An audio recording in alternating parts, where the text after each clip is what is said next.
야고보서 1장 1절에서 11절까지 그 말씀을 가지고 함께 말씀을 나누겠습니다.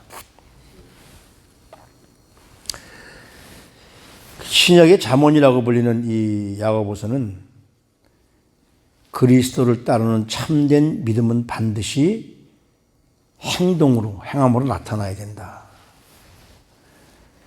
그리고 그리스도인들은 절대로 없는 자들, 가난한 자들을 차별하면 안 된다.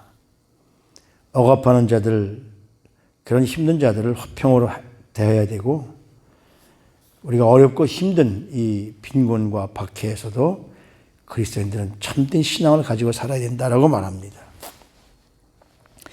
사도행전 8장 1절 말씀에 보면 그 스데반이 순교한 후에 기독교 박해가 일어납니다. 그 박해가 정부에서 믿지 않는 사람들이 박해가 아니라 바로 그 종교 기독교 내에서의 박해입니다. 당시에 그 성전과 율법을 고수했던 예수님을 십자가에 못 박았던 그 종교 기득권자들이 바로 사도 바울의 그 은혜를 받고, 그래서 이 스데반이 그때 사도 바울이 은혜 받기 전이죠. 사도 바울이 그 사주에서 예수 믿는 사람들을 막 잡으러 다닐 그때니까. 그래서 사도 바울로 말미암아 사실은 스데반도 순교를 당하게 된 거죠. 그래서 거기에 있던 사람들이 어떤 사람들이냐면 사도행전 2장 3장에 나오는 바로 거의 막 이 율법이 좀 잘못됐다. 이 성전 그 법들이 잘못됐다라고 하던 사람들이 바로 헬라파 그리스도인들이죠. 아마 그들에게 그 핍박이 가해졌을 거라고 봅니다. 이로 인해서 사도행전 11장에 보면 그때 당시에서는 그리스도인들이 각지로 흩어지게 되는데 그때부터 디아스포라가 생기죠. 여기 1절 말씀에 보면 하나님과 주 예수 그리스도의 종 야고보는 흩어져 있는 12지파, 박해가 일어나서 그 기득권자들이, 종교 기득권자들이 메시아를 믿는, 그러니까 예수님을 믿는, 그들은 예수님을 믿지 못하게 하는 건데 예수님 믿는 사람들을 박해해서 다 뿔뿔이 흩어진 그 사람들에게 지금 이 야고보 사도가 편지를 써서 다 문안에서 시험을 이길 수 있는 능력을 주시는 거죠. 바로 그때 무슨 일들이 일어나게 되느냐면 그때가 로마의 그 클라우디스라는 황제 때인데 그때 이 유대 지방에 큰 그 흉년이 일어나게 됩니다. 그래서 이 기독교인들이 박해를 당하는 데다가 흉년이 일어나고 그 유대만 아니라 그 주의 나라들이 흉년이 일어나가지고 많은 사람들이 경제적으로 어려움을 당하게 되죠. 거기다가 더 큰 것은 뭐냐면 사도 바울이 그 복음을 전할 때 뭐라고 전하냐면 믿음으로 말미암아 구원을 얻는다. 그 믿음으로 말미암아 구원을 얻는다는 그 말씀을 가지고 뭐라고 생각하느냐 하면 행함이 없어도 된다. 그래서 우리가 그 에베소서 2장 8절 9절 말씀해 보면 우리가 구원받은 것은 우리 행함 때문이 아니라 전적으로 하나님의 선물이라고 말하죠. 왜 선물을 주시느냐면 내가 행위로 구원받았다는 것을 자랑하지 못하게 하려고. 그러니까 많은 사람들이 믿음만 못 쓰면 되지 우리 행동이 뭐 필요하냐.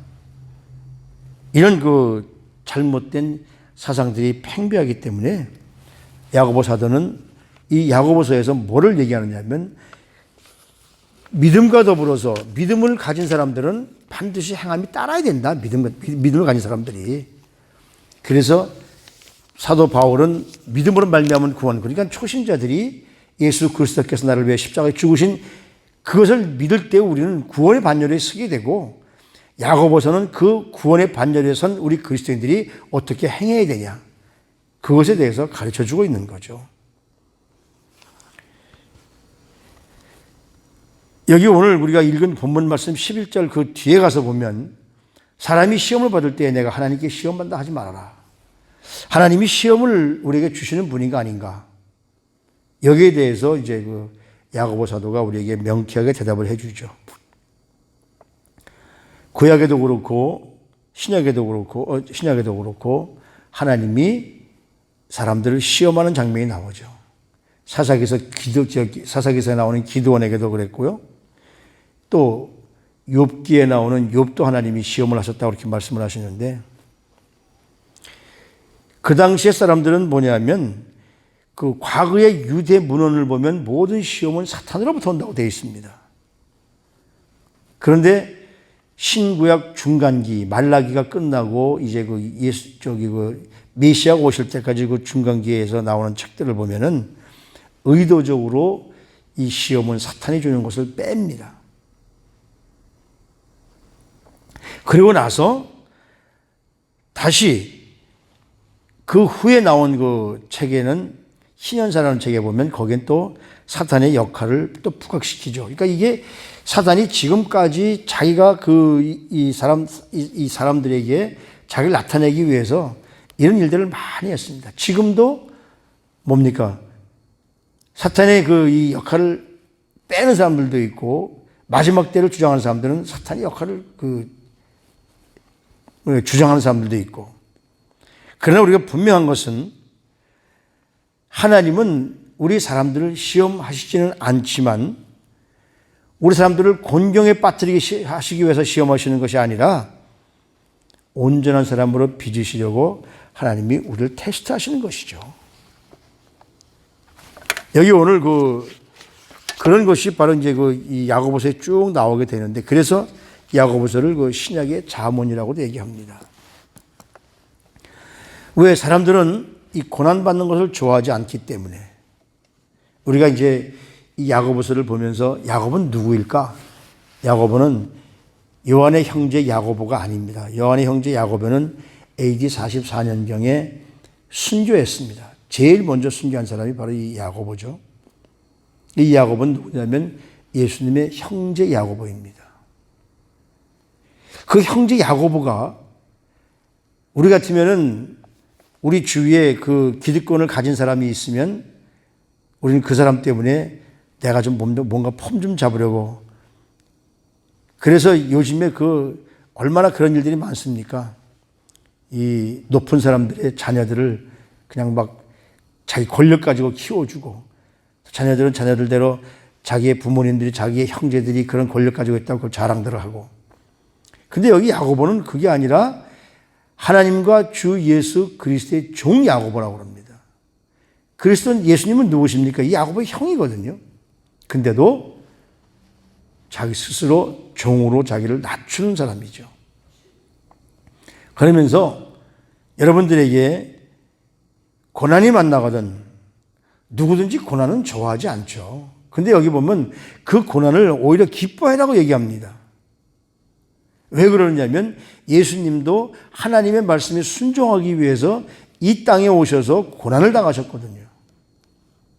예수님이 이 땅에 우리 인간으로 오셔서 어릴 때도 그렇고 그 공생의 기간을 통해서도 그렇고 마지막에 십자가에 죽으시기까지 고난 당하시거든요. 때문에 우리 그리스도인들은 외부의 그 핍박이든 내부의 유혹이든 여러 가지 시험을 당하게 돼 있어요. 우리 그리스도인들은. 우리 주님이 당하셨기 때문에 우리 그리스도인은 그렇게 당하게 돼 있어요. 그런데 이런 시험이 우리에게 나쁜 것이냐? 물론 힘들고 어려운 면도 있지만 결코 나쁜 것이 아니라 시험을 통해서 우리의 약점을 발견하고 약점을 고쳐나갈 수 있는 놀라운 그 능력이 있다는 것을 우리에게 가르쳐 주는 것이죠. 하나님은 우리 그리스도인들에게 세상의 축복이나 번영이 아닌 천국 백성으로서의 삶을 살아갈 인격을 만들고 계시다는 사실입니다. 이 시험을 통해서. 때문에 이 야고보 사도는 우리 그리스도인들은 그 시험을 기쁘게 받아들여야 된다라고 말씀하는 것이죠. 지금 당장은 힘들어도 반드시 선한 이유와 유익한 결과가 있을 것이기 때문입니다. 또 과거에 그렇게 분명히 있었고 우리 그걸 체험을 해왔거든요. 지금 온 세계적으로 당하는 이 고난 중에서 특히 누가 지금 고난을 이런 상황에서 제일 힘드냐면 기독교인들이 제일 힘들어요. 아니 사람 모이는 곳 때문에 만약에 지금 이 코로나 바이러스가 퍼진다면 지하철은 어떻고 버스는 어떻습니까? 왜 기독교인이 모이는 곳에만 코로나가 전이가 되죠? 사실 우리가 보면은 교회만큼 방역을 철저히 하는 데가 없습니다. 여러분들이 주일날 교회에 오지만 토요일날 이미 청소를 다 끝내놓고 방역을 다 실시합니다. 우리 교회도 마찬가지입니다. 여러분들이 앉는 이 자리가 이미 어제 약품으로 다 토요일날 다 이렇게 하거든요. 그런데도 불구하고 교회가 마치 코로나 바이러스 퍼지는데 온상이다. 미국도 마찬가지죠. 지금 이 캘리포니아에서도 이 예배 드리는 것 때문에 고발당한 교회들이 100여 교회가 넘는다고 합니다. 경고장을 받은 교회들이. 저쪽 노스캐롤라이나 쪽에서는 거기도 뭐 주지사가 민주당이지만은 거기는 교회들이 침례교회들이 연합해서 소송을 걸어서 승리했다고 합니다. 예배드리는 것이 불법이 아니다라고. 근데 아직까지 이 캘리포니아에서는 그런 거는 아직까지 안 나왔죠. 이런 것들이 시험입니다. 시련이거든요. 이런 걸 통해서 우리가 무엇 때문에 이런 일을 당해야 되는가를 깨닫게 되고요. 그래서 이 시련을 통해서 우리는 인내를 갖게 되고 인내를 가진 사람들은 바로 하나님 앞에 온전한 모습으로 서게 되는 거죠. 그러니까 우리는 바로 하나님의 주권과 섭리를 믿고 상황과 조건을 초월한 절대 기쁨을 유지만 한다면 모든 난관은 역경은 바로 우리를 영적 거인으로 세우기 위한 하나님의 계획임을 믿고 우리는 날마다 감사해야 되죠. 이 시대에 우리 기독교인들이 당하는 이런 일들은 바로 우리 마지막으로 우리 주님 오실 때에 좀 더 우리 그리스도인들이 강한 믿음을 갖게 하기 위한 하나님의 기질이라고 봅니다. 알곡과 쭉정이를 가르는 시점이라고. 요새 뭐 한국은 얼마나 매스컴에서 기독교인들을 그랬으면 커피숍이나 식당에 앉아서 한 서너 사람이 모여 앉아서 자기들끼리 교회 얘기, 예수님 얘기 나오면 그걸 옆에서 고발하는 사람들도 있다고 그래요. 이것이 바로 공산주의, 사회주의, 5호 가구제.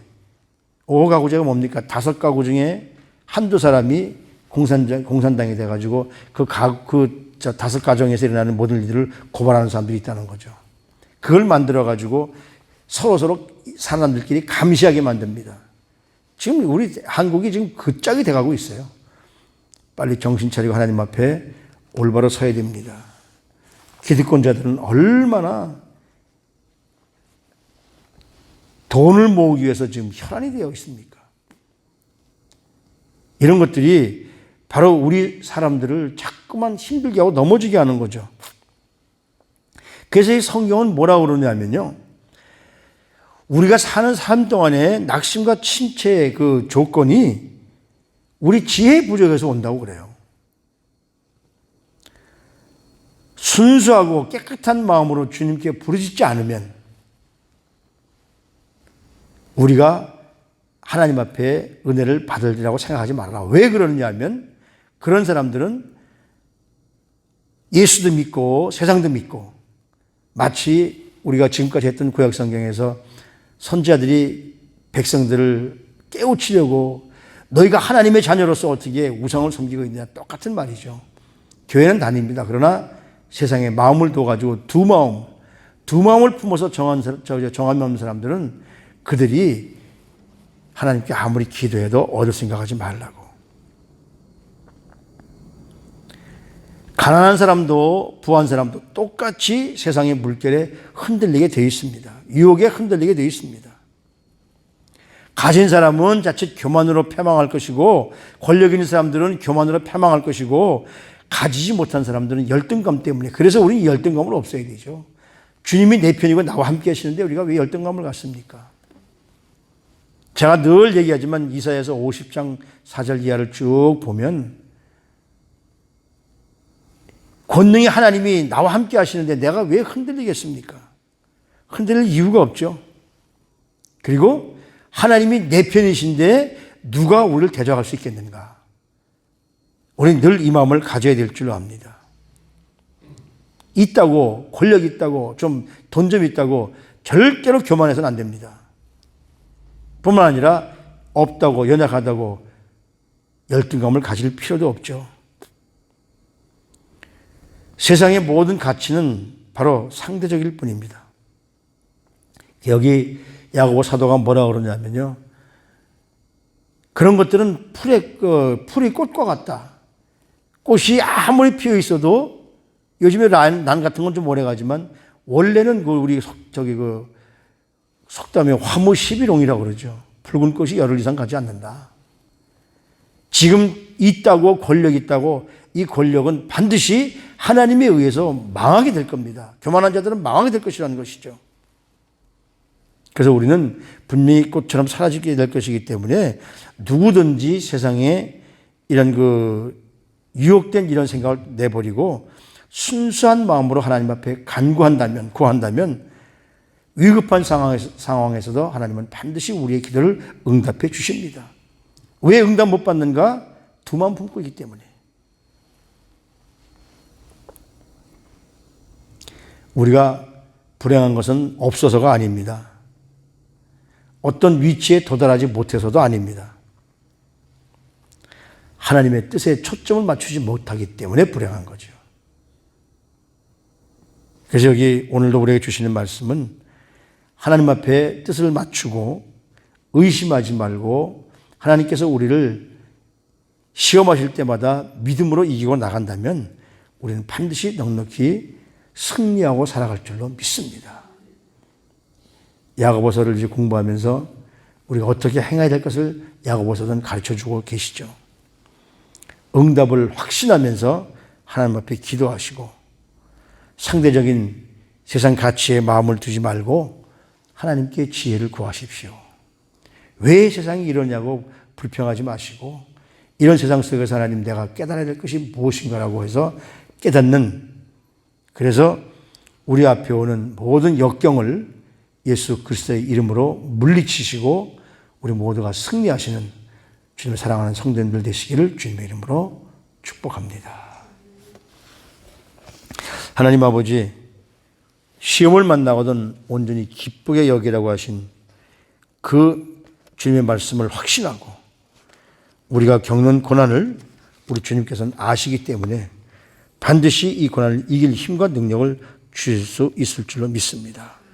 오늘도 온전한 믿음을 허락해 주셔서 간절히 아주 순수한 마음 가지고 구하오니 우리들에게 지혜를 허락해 주셔서 이 모든 시험을 인내로 우리 주님의 지혜로 이길 수 있는 사랑하는 성도님들의 삶이 되어질 수 있도록 저들을 축복해 주시옵소서.